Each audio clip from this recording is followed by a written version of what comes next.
एक बार द्रौपदी ने भगवान द्वारिकाधीश से कहा कि मैं आपसे नाराज हूं।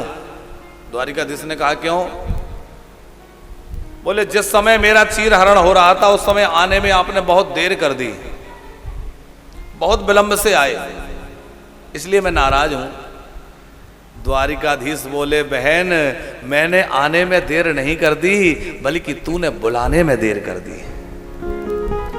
अरे मैं तो तब भी सोच रहा था जब दुर्योधन ने कहा था कि मेरी ओर से पांसे शकुनी फेंकेगा, तो दुर्योधन ने कहा कि मेरी ओर से पांसे शकुनी मामा फेंकेंगे, तभी मैं सोच रहा था कि कहीं युधिष्ठिर कह दें कि मेरी ओर से पांसे श्री कृष्ण फेंकेंगे तो सारा युद्ध ही टल जाता।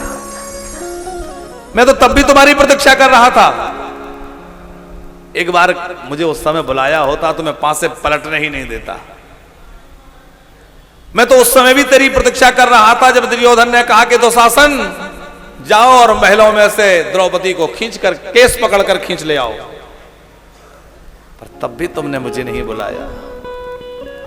मैं तो तब भी तेरी प्रतीक्षा कर रहा था बहन जब तू पितामह भीष्म से पुकार कर रही थी,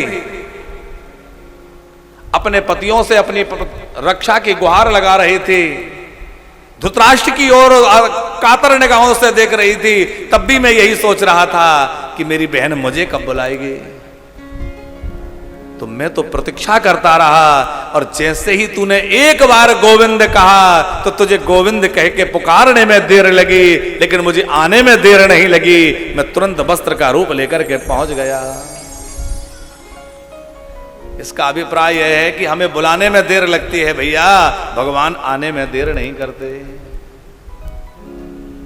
जीव मात्र का कल्याण कैसे हो? बोले शरणागति से ही कल्याण संभव है।